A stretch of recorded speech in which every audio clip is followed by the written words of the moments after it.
L'éventail magique. Le jeune Chen Shao vendait du poisson dans les shops de ses parents au marché. Ils gagnaient tellement peu d'argent qu'ils avaient à peine de quoi survivre. Mais ce qui le préoccupait encore plus était qu'à cause de leur pauvreté, aucune jeune femme ne voulait se marier avec lui. « Ne t'inquiète pas, » lui disait sa mère. « Tu es encore jeune et tu plais aux filles. » En effet, Chen Shao était grand et beau, et toutes les jeunes femmes soupiraient en pensant à lui.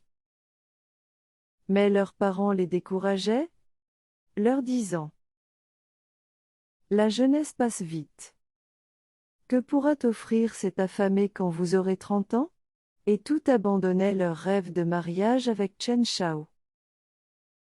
Un jour, le chef des pêcheurs arriva à l'échoppe de mauvaise humeur et avec une liste interminable à la main, et s'adressa ainsi au père. « Voici la liste de tout ce que tu me dois. Avec tout ça, je pourrais m'acheter un bateau tout neuf. Tu n'auras plus de poissons tant que tu ne nous rembourses pas. Si tu fais cela, ma famille mourra de faim. » protesta le père.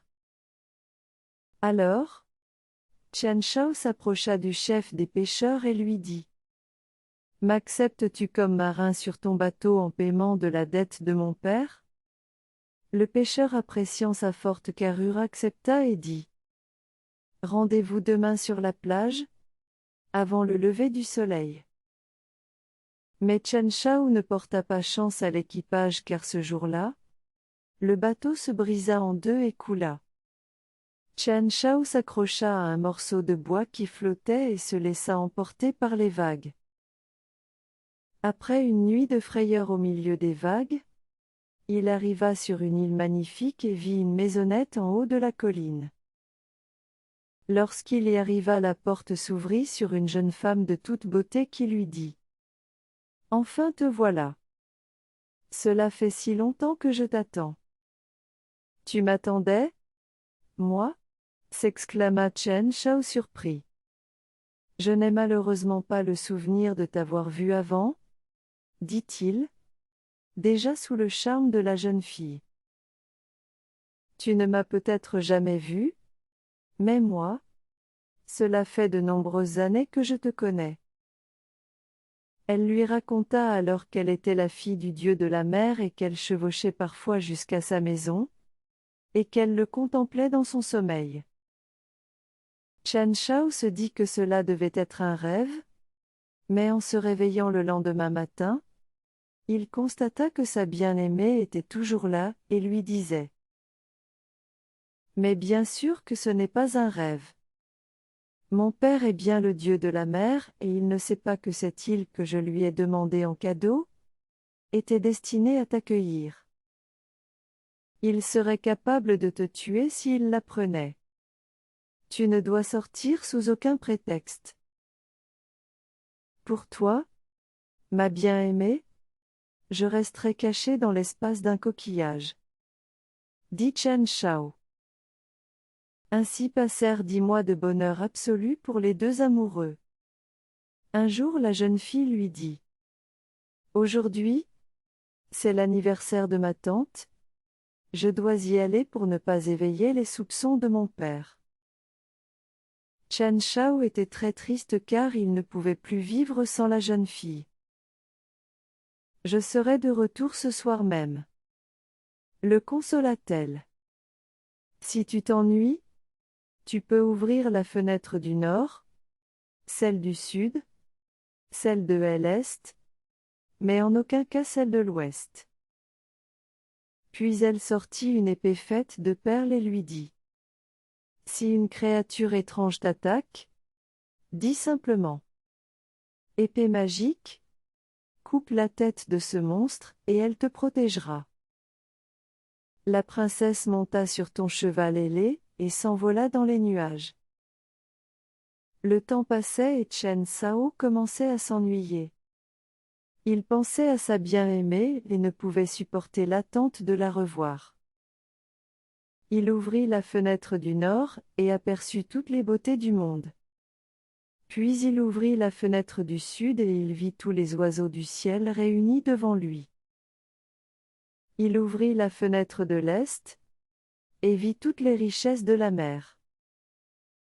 Mais toutes ces merveilles ne pouvaient lui faire oublier son amour, et, dans sa folie amoureuse, il ouvrit la fenêtre de l'ouest sans se rappeler du conseil de sa bien-aimée. Par la fenêtre interdite, il vit deux créatures de la mer qui étaient sur une barque non loin de l'île. Les monstres l'aperçurent aussi car le charme qui cachait l'île était rompu. Ils abordèrent l'île pour le capturer. Mais Chen Shao se souvint de l'épée et lui cria. « Épée magique, coupe la tête de ce monstre. » Et l'épée égorgea les deux créatures. La princesse qui était toujours chez sa tante eut un pressentiment et pâlit. Sa tante, croyant à un malaise, lui donna un éventail magique qui, si on l'agitait très fort, avait le pouvoir de grossir les vagues et de créer des tempêtes. La princesse l'emporta avec elle sur son cheval ailé et revint à son île. Après qu'il eut avoué sa faute et raconté toute sa mésaventure, elle consola Chen Shao honteux, et lui dit : « Nous devons partir d'ici car mon père enverra son armée pour te capturer en apprenant que tu as tué 2 de ses soldats. » Mais juste à ce moment, là, des milliers de créatures sous-marines sortirent de la mer et entourèrent l'île pour les attaquer. « Je vais me rendre, » dit Chen Shao. « Je suis responsable de cette situation. » Mais la jeune femme le retint, sortit l'éventail de sa tente et l'agita de toutes ses forces. Ceci provoqua la levée de vagues gigantesques qui balayèrent l'armée de la mer.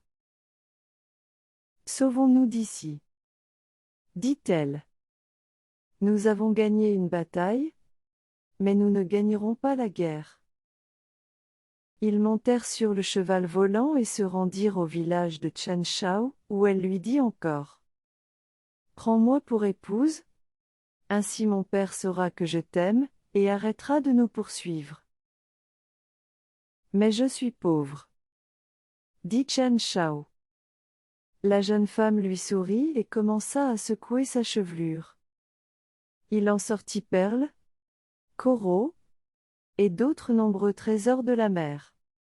« Si cela te paraît peu, nous en demanderons plus à mon père. » Mais Chen Shao ne vécut pas dans le luxe. Il préféra aider son père au marché et ne sortit plus jamais en mer. Quand il manquait de poissons, sa femme allait à la plage et chantait une étrange chanson qui faisait s'échouer de nombreux poissons sur le sable. « Pourquoi es-tu surpris ? demandait-elle avec tendresse.